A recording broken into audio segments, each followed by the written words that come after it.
Bharat Tiwari case की अद्यतन स्थिति क्या है? राजनीति खूब जम के हुई। पुलिस जो है पुलिस की मदद कर रहे थे। सबसे पहली गोली उसी ने मारी थी, अक्षय कुमार ने। दूसरी गोली डीएसपी एसडीपी और राजेश कुमार शर्मा ने मारी थी। एम्बुलेंस में भी जो है 2 गोली मारा गया था।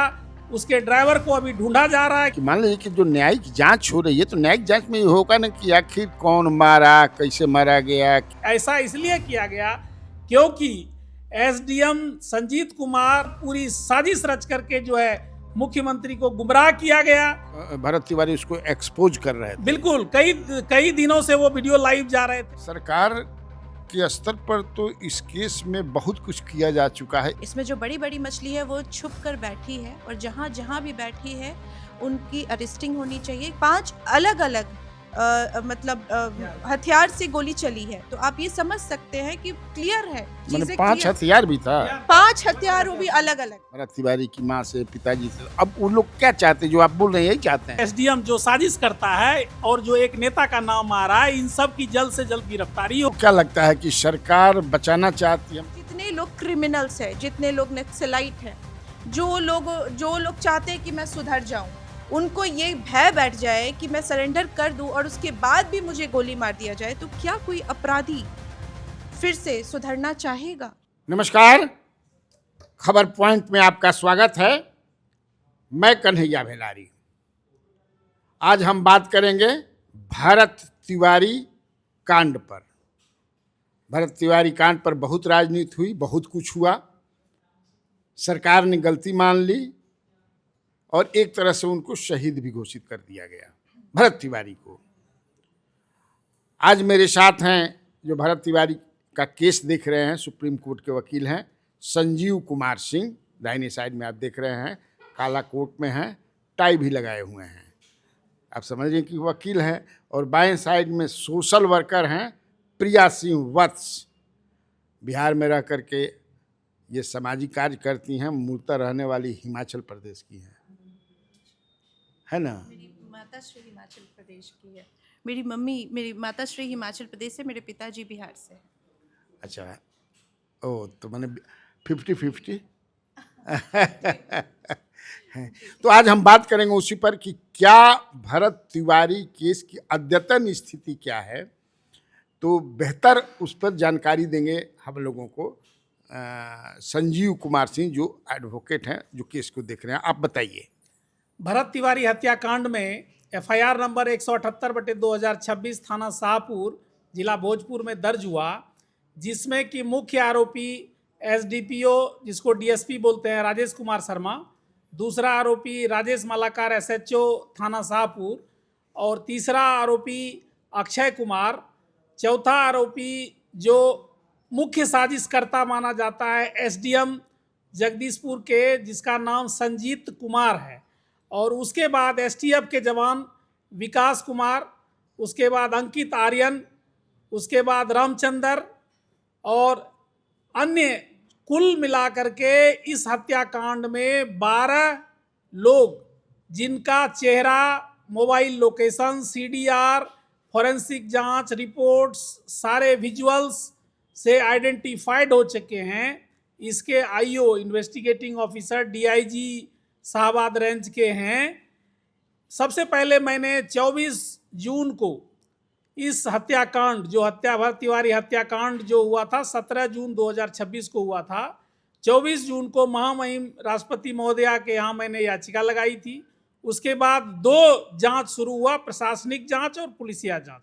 प्रशासनिक जांच में एसडीएम संजीत कुमार के ऊपर आरोप जो है वो साबित हुए, और जो पुलिसिया जांच है उसमें एसडीपीओ, एसएचओ और अन्य एसटीएफ के पुलिसकर्मी ये सब हुए। लेकिन इसमें राजनीति खूब जम के हुई। पुलिस जो है पुलिस की मदद कर रहे थे, जल्दी अरेस्टिंग नहीं कर रहे थे। जब ये मीडिया में हाईलाइट हुआ मैटर, तब जो है इस पे माननीय मुख्यमंत्री सम्राट चौधरी ने ध्यान दिया और उनके भरत तिवारी के माता से मिले। और मिलने के बाद अगले ही दिन जो है आरोपी अक्षय कुमार, जो एसटीएफ के हैं, उसकी गिरफ्तारी हुई। और तब से मामला हाईलाइटेड हो गया, क्योंकि अक्षय कुमार ने अपने स्टेटमेंट में, जो एक्यूज्ड को पकड़ने के बाद जो स्टेटमेंट लिया जाता है, उसको डिस्कवरी स्टेटमेंट कहते हैं। डिस्कवरी स्टेटमेंट में अक्षय कुमार ने पूरा खुलासा कर दिया कि सबसे पहली गोली उसी ने मारी थी, अक्षय कुमार ने। दूसरी गोली डीएसपी एसडीपीओ राजेश कुमार शर्मा ने मारी थी। तीसरी गोली राजेश मालाकार ने मारी थी। चौथी गोली विकास कुमार जो एसटीएफ के दरोगा थे उसने मारी थी। और पांचवी गोली जो है एक अन्य एसटीएफ के थे उसने मारी थी। और अलग अलग हथियार से गोली मारा गया था। और जान मारने की आप नीयत कह रहे हैं से- कि अक्षय कुमार जो पकड़ा गया है जी, एसटीएफ जी। का, उसने ये बयान दिया उसने है? बयान दिया है डिस्कवरी किसको? स्टेटमेंट में। अच्छा, जो डिस्कवरी। आईओ को जो बयान दिया है, उसका जो- है आपके पास? जी जी बिल्कुल। और वो बयान जो है कोर्ट में भी आ गया है, न्यायिक आयोग में भी आ गया है, सब जगह आ गया है। और पोस्टमार्टम रिपोर्ट जो है, पोस्टमार्टम रिपोर्ट में भी ये आ गया है कि 3 गोली जो पहले मारा गया था एक एक करके, और 2 गोली जो है एम्बुलेंस में, एम्बुलेंस का नंबर भी मिल गया है।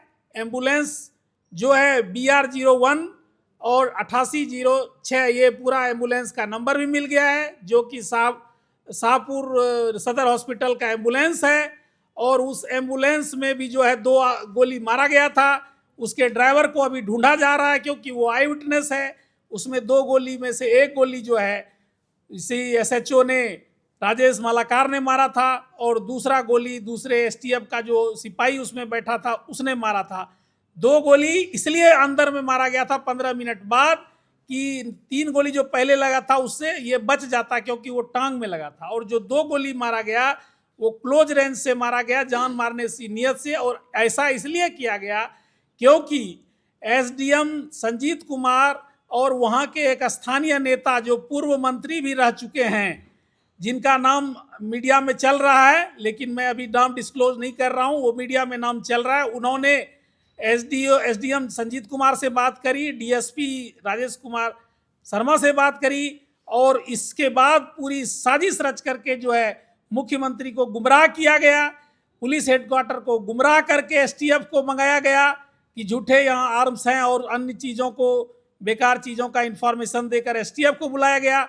और पूरी षड्यंत्र रच करके ये हत्या इसलिए की गई कि 1400 करोड़ का घोटाला ये था, जिसका नोडल पदाधिकारी और इस केस का भरत हत्याकांड का मुख्य साजिशकर्ता जो है वो एसडीएम संजीत कुमार है, जो एसडीपीओ राजेश शर्मा और एसएचओ राजेश मालाकार से मिली भगत करके, अन्य पुलिस कर्मियों से मिली भगत करके और स्थानीय नेता से मिली भगत करके गोली मार करके जानबूझकर हत्या किया कि ये घोटाला उजागर ना हो सके। इसलिए जो है ये पूरी भरत तिवारी हत्याकांड जो है पूरा साजिश के तहत 16 तारीख को शाम को साजिश हुई और 17 तारीख को इस घटनाक्रम को अंजाम दिया गया। मतलब कहने का आपका मतलब को भरत तिवारी उसको एक्सपोज कर रहे थे? बिल्कुल, कई दिनों से वो वीडियो लाइव जा रहे थे, एक्सपोज कर रहे थे, फेसबुक लाइव था, वो सारा चीज वीडियो डिजिटल रिकॉर्ड है, जो कि न्यायिक आयोग में और आरा कोर्ट में भी मैंने केस किया, वहां भी मैंने सीजीएम के यहाँ दे दिया है सारा वीडियो सीडीआर रिपोर्ट, और हाई कोर्ट में भी दे दिया है, जिसमें कि आगे 28 तारीख को सुनवाई होनी है। अच्छा, हम प्रिया से जानना चाहेंगे। आप प्रिया ये बताएं कि जैसा वकील साहब ने बताया कि एसटीएफ के जो हैं उन्होंने सब कुछ बताया, मैंने बताया है, मैंने डिस्कवरी अपना जो अपने होता है स्टेटमेंट में बताया है, वो रिकॉर्डेड फुटेज भी है। जी, हाँ। तो लेकिन सरकार के स्तर पर तो इस केस में बहुत कुछ किया जा चुका है। एक तरफ से सरकार ने मान ही ली गलती कि हमारी ये गलती है, मतलब अपनी पुलिस की गलती है, तो इसमें अब क्या होगा? देखिए, सबसे पहले तो अभी जो गिरफ्तारी हुई है वो अभी बहुत छोटी मछली है। इसमें जो बड़ी बड़ी मछली है वो छुप कर बैठी है, और जहाँ जहाँ भी बैठी है उनकी अरेस्टिंग होनी चाहिए, क्योंकि जो कानून में अपराधी है उन्हें सज़ा मिलनी चाहिए। वो निहत्था था, उसके पास उसने अपना जो बंदूक था वो मतलब सरेंडर कर दिया था। पुलिस वालों ने बोला कि हमने सेल्फ डिफेंस में गोली चलाई। अगर सेल्फ डिफेंस में गोली चलाई तो जब फेंक दिया तो क्यों चलाई? और 5 गोलियां चली थी, जिसमें कि 5 ये पुष्टि हुई है फॉरेंसिक जांच में कि 5 अलग अलग मतलब हथियार से गोली चली है। तो आप ये समझ सकते हैं कि क्लियर है, चीजें 5 हथियार भी था, 5 हथियार भी अलग अलग फॉरेंसिक रिपोर्ट में, फॉरेंसिक रिपोर्ट में आया है। देखिए, फॉरेंसिक रिपोर्ट में ये बात आई है जी। तो वो चीज़ें दिख रही हैं। तो जो लोग इसमें अपराधी हैं उन्हें सलाखों के पीछे पीछे होना चाहिए कि कानून सबके लिए बराबर है। और मैं एक बात और कहूँगी कि इसकी जो जांच है वो सर अच्छे से बताएंगे। DIG नहीं नहीं, इसकी जांच हमें अभी सीबीआई से ही हम लोग, क्योंकि CBI SIT से एसआईटी से ही जांच होनी चाहिए। सीबीआई या एसआईटी से हमने हाई कोर्ट में याचिका लगाई है कि सीबीआई या एसआईटी से जांचो, स्पेशल इन्वेस्टिगेशन टीम ज़्यादा अच्छा रहता है, क्योंकि एक उसमें जज भी रहते हैं, वो उसकी वैल्यू जो, लेकिन न्यायिक जांच तो हो रही है। न्यायिक जांच वो रिटायर्ड जज से हो रहा है, उसको क्रिमिनल पावर नहीं है, वो तो सिविल रिपोर्ट देगा। वो रिपोर्ट जो है माननीय मुख्यमंत्री जी माने या ना माने वो उनके ऊपर है, लेकिन इंतरिम रिपोर्ट में न्यायिक आयोग ने भी मान लिया है कि यह हत्याकांड है, इसीलिए जो है मुआवजा और नौकरी की घोषणा हुई है।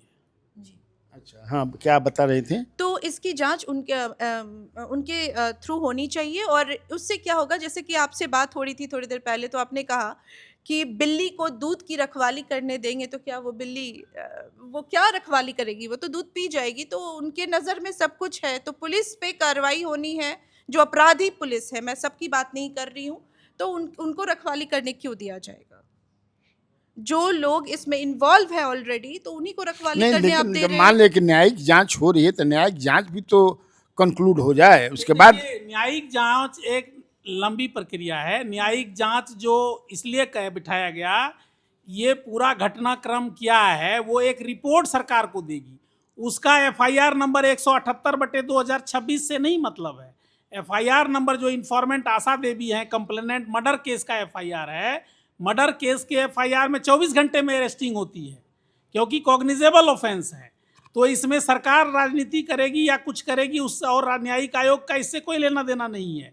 मर्डर केस के FIR में देन एंड देयर राष्ट्रपति को छोड़ करके, मुख्य न्यायाधीश देश को छोड़ करके, और जो है लोकसभा के जो अध्यक्ष हैं उसको छोड़ करके, 3 व्यक्ति को छोड़ करके कॉग्निजेबल ऑफेंस में सबकी गिरफ्तारी होती है। चाहे वो कितना भी बड़ा पदाधिकारी हो, ये तो छोटे पदाधिकारी हैं, सबकी गिरफ्तारी होती है। तो इसलिए कॉग्निजेबल ऑफेंस में मर्डर का केस है। नहीं, मुझे ये बताइए, ये हमारे जो व्यूअर्स ये जानना चाहते हैं, मैं भी समझना चाहता हूँ कि मान लीजिए कि जो न्यायिक जांच हो रही है, तो न्यायिक जांच में ये होगा ना कि आखिर कौन मारा, कैसे मारा गया, क्या सब हुआ, ये सब भी तो जांच होगा ना। मैं बता दूं, न्यायिक आयोग जो होता है ना, वो जाकर के अपराधियों की ये सब जांच नहीं करती है, ये एक सिविल प्रक्रिया है। क्या जांच करेगी फिर? ये जांच करती है कि इस घटनाक्रम में कौन कौन गवाह है, क्या बोल रहा है, क्या चीजें, वो कलमबंद होती है। कलमबंद होने के बाद एक निष्कर्ष सुझाव दिया जाता है सरकार को कि ये घटना ऐसे हुई है। तो वो एक जो है एडवाइजरी जुरिस्डिक्शन के अंतर्गत आता है, इसीलिए रिटायर्ड हाईकोर्ट के जज ये जो है रिपोर्ट देंगे। वो रिपोर्ट जांच नहीं है, वो एक रिपोर्ट है। उसमें जैसे कि इंतरिम रिपोर्ट में मुआवजा दिया या नौकरी की, तो मान लिया न्यायिक आयोग ने कि ये घटना जो है पुलिस की लापरवाही रही है, पुलिस इसमें इन्वॉल्व है, वो तो मान लिया, लेकिन वो आयोग सजा नहीं न दे सकती है। सजा तो FIR नंबर 178/2026 में जो जांच अधिकारी हैं, DIG जिसका नाम है सुशील कुमार, शाहबाद रेंज के DIG हैं, वो IO हैं, उसको इन सभी की गिरफ्तारी करनी चाहिए। ये गिरफ्तारी नहीं कर रहे हैं, DIG घुसखोरी कर रहे हैं, उसके खिलाफ हमने कंप्लेन दिया। आशा देवी ने गवर्नर को कंप्लेन दिया, आशा देवी ने DGP को कंप्लेन दिया है, आशा देवी ने मुख्यमंत्री को कंप्लेन दिया है कि ये लोग पुलिस वाले जो बड़े पदाधिकारी हैं, ये छोटे पदाधिकारी जो इसमें इन्वॉल्व हैं उसको नहीं पकड़ रहे हैं, जबकि पूरा एविडेंस है, डॉक्यूमेंट्री एविडेंस है, अपराधी का बयान है। अक्षय कुमार एक छोटे से आदमी को पकड़ करके इस मामले को लिंगर ऑन कर रहे हैं। तो ये लिंगर ऑन करेंगे तो अपराधी बच निकलेंगे। अपराधी को सम्राट चौधरी ने इतना काम किया है कि सबको सस्पेंड करके लाइन हाजिर कर दिया है, इतना तो अच्छा काम किया है, तो इसकी प्रशंसा मैं सम्राट चौधरी की करता हूँ कि उन्होंने जो है लिंगर ऑन नहीं करके इस सभी अपराधियों को हटा दिया, और SP और DM को भी वहाँ से ट्रांसफ़र कर दिया। उनके ट्रांसफ़र रिपोर्ट में ये लिखा हुआ है कि जो प्रशासन, आप अपराधी अभी कैसे कह सकते हैं, आरोपी ना कहेंगे? देखिए, अपराधी जो एलिज्ड जो FIR इन्फॉर्मेंट होती है उसको अपराधी कहा जाता है, लेकिन पुलिस के तरफ से उसको आरोपी कहा जाता है। जो इन्फॉर्मेंट है, हम इन्फॉर्मेंट के वकील हैं, तो इन्फॉर्मेंट के वकील तो अपराधी ही कहेंगे ना, क्योंकि उसने मारा है, हमारे पास सबूत है। पुलिस जांच अधिकारी उसको IO उसको कह सकते हैं आरोपी, और जब सजा हो जाएगा तो वो हो जाएंगे कन्विक्ट। कन्विक्ट मतलब दोषी। तो अपराधी और आरोपी और दोषी तीनों अलग अलग शब्द है। अपराधी जो इन्फॉर्मेंट करे उसके लिए वो अपराधी है, पुलिस जांच अधिकारी के लिए वो आरोपी है, और जब सजा हो जाएगा तो वो हो जाएगा दोषी। तो ये तीनों शब्द का मतलब मैंने आप तो मिले हैं उनके माँ से, भरत तिवारी की माँ से, पिताजी से, अब वो लोग क्या चाहते हैं? जो आप बोल रहे हैं यही चाहते हैं? जी, उनका मांग ये है कि जितने भी पुलिस पदाधिकारी और एसडीएम जो साजिश करता है और जो एक नेता का नाम आ रहा है, इन सब की जल्द से जल्द गिरफ्तारी हो, और गिरफ्तारी होने के बाद जो है जांच अच्छे ढंग से हो। अगर ये पुलिस जांच सही से नहीं कर रही है तो एसआईटी जो स्पेशल इन्वेस्टिगेशन टीम हो उससे जांच हो। और बाकी सम्राट चौधरी और मानवाधिकार आयोग ने जो मुआवजा और नौकरी का घोषणा किया है वो तो सेकेंडरी चीज है, वो तो उनका हक है, वो तो मानवाधिकार आयोग ने ऑर्डर दे दिया। मैं खुद मानवाधिकार में बहस करने गया था और मैंने पिटीशन भी लगाया था, तो उसमें ऑर्डर हो गया, तो वो तो मुआवजा राशि मिलेगा ही और नौकरी मिलेगा ही। जी आपको क्या लगता है कि सरकार बचाना चाहती है? मतलब क्योंकि सोशल वर्कर हैं आप जी। काफ़ी माइन्यूटली समझ रही होंगी, देख रही होंगी, तो आपको क्या लगता है? देखिए, किसी के बचाने और बचने से ये चीज़ें छिपने वाली नहीं है, क्योंकि फॉरेंसिक रिपोर्ट में चीज़ें साफ हो गई हैं, सारी एविडेंस उनके खिलाफ है।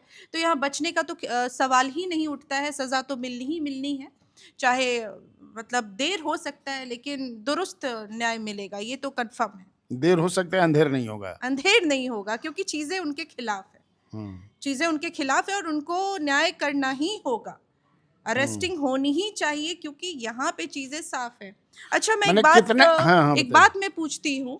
ये सवाल मैं जनता के ऊपर मैंने पहले भी छोड़ा था, मैं फिर से आपके माध्यम से छोड़ती हूँ कि जितने लोग क्रिमिनल्स हैं, जितने लोग नक्सलाइट हैं, जो लोग चाहते हैं कि मैं सुधर जाऊं, मैं सरेंडर कर दूं, अगर उनको ये भय बैठ जाए कि मैं सरेंडर कर दूं और उसके बाद भी मुझे गोली मार दिया जाए, तो क्या कोई अपराधी फिर से सुधरना चाहेगा?